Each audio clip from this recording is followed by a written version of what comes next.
जो मैदान में है, तू जो मैदान में है, तेरी धन संपत्ति, तेरी धन संपत्ति और भंडार में तेरे पाप के कारण लूट जाने दूंगा, और तेरे पूजा के ऊंचे स्थान भी जो तेरे देश में पाए जाते हैं।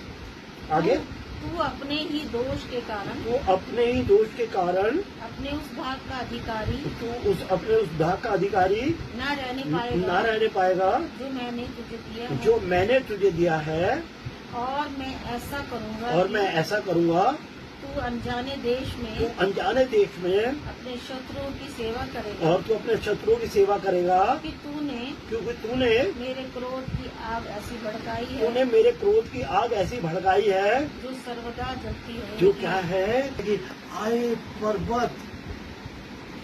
आए वो ऐसे मनुष्य जिन्हें मैंने एक पर्वत की तरह बनाया था।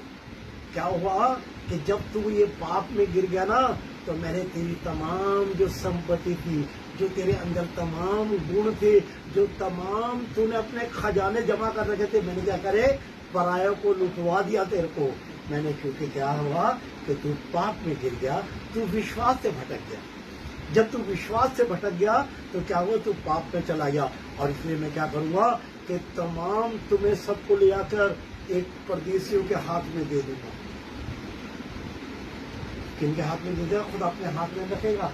अब तुम उन्हीं की सेवा टहल करो, जिनको तुम चाहते थे ना, जिनको तुम बड़ा मानते थे, जिनको वो करते। अब क्या है, अब तुम उनके मालिक नहीं हो, अब तुम उनके नौकर रहोगे। जब तुम मेरे पास थे तो मेरी संतान थे, हालेलुया, है ना। जब तुम मेरे पास थे तो तुम मेरी संतान थे, और तुम हे अब्बा और हे पिता करके मुझे संबोधित करते थे। मगर अब क्या हुआ कि तुम पाप के कारण क्या हुआ, यिर्मयाह निकाल लेंगे बेटा 17, है ना। तुम पाप के कारण क्या हो गए कि तुम मुझसे दूर हो गए। और जब दूर हुए ना, तो मैं तुम्हारी सारी संपत्ति, सारा जोड़ और भाग, सारा दूसरे के भाग में कर दूंगा। अब तुम्हारे पास कुछ नहीं रहेगा, क्योंकि क्या हुआ है कि तुमने पाप करके मुझे क्या है, जलन दी है। तुमने मुझे जलन दी है। मेरी ये जलन जो है, जो आग जो तुमने जलाई है, ये कभी से नहीं बुझेगी, तुम्हारे विरोध में रहेगी शुरू से। क्योंकि क्या हुआ है, तुम्हारा विश्वास जो है वो कमजोर है।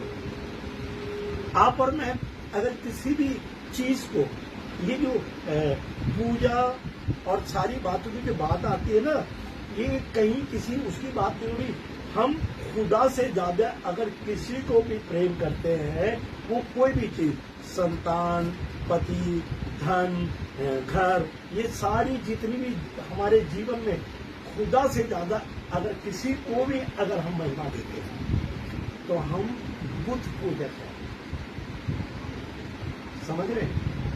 मुझे घर अपना बड़ा अच्छा लगता है, मुझे मेरे बच्चे मुझे बड़े अच्छे लगते हैं, मुझे मेरी बीवी बड़ी अच्छी लगती है। सबसे पहले हम कहें कि सबसे पहले मुझे परमेश्वर अच्छा लगता है। जब परमेश्वर की महिमा हम करेंगे, हर बात में हमें यही करना, जैसे खुदा, जैसे परमेश्वर की मर्जी, जैसे रब की मर्जी। जब हम इन चीजों को लेके चलेंगे तो खुदा हमें महिमा देगा, और जब वो महिमा देगा तो हमारी महिमा को कोई नहीं ले सकता, क्योंकि खुदा की दी गई है। समझ रहे आप?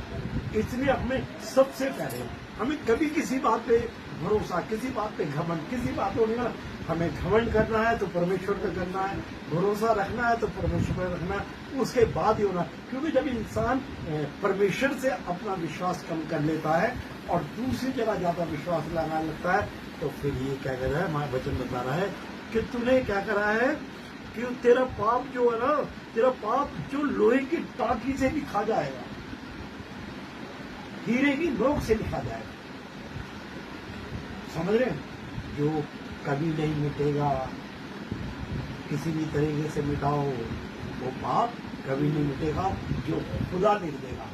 इसलिए हमें बहुत जरूरी है कि हमेशा परमेश्वर की उम्मीद में रहना, विश्वास उसको करना। किसी मनुष्य के लिए, किसी का मतलब इसमें सब है, इसमें सब है। समझ रहे हैं, कोई पर्टिकुलर किसी का नाम लेके कोई बात नहीं, इसमें सब हमने मनुष्य से प्रेम करना है, मगर विश्वास परमेश्वर, हालेलुया। हमने प्रेम करना है। ये नहीं कि हम मनुष्यों को समझे ही ना। समझ रहे हैं? वो मेरे एक बड़े एक प्रचारक दोस्त थे, तो कहते हैं जी, वो कितने कहते हैं जी सानू ना रब से मतलब है, वो बंदे से कोई मतलब नहीं है। वो कहता जो रब सारी जिंदगी बंदे के पीछे भागता रहा है, आए मेरे बंदे, आए मेरे बंदे, कहता तो पक्की बात है ये, मेरे को बड़ी अच्छी बात है। कहते ब्रदर, तो परमेश्वर तो सारी जिंदगी बंदे की चिंता करता रहा है, समझ रहे? और खुदा के दास कितने कहते हैं जी मैंने ना रब से मतलब है, मैं तो परमेश्वर से मतलब है, बंदे से। मगर ऐसा नहीं है।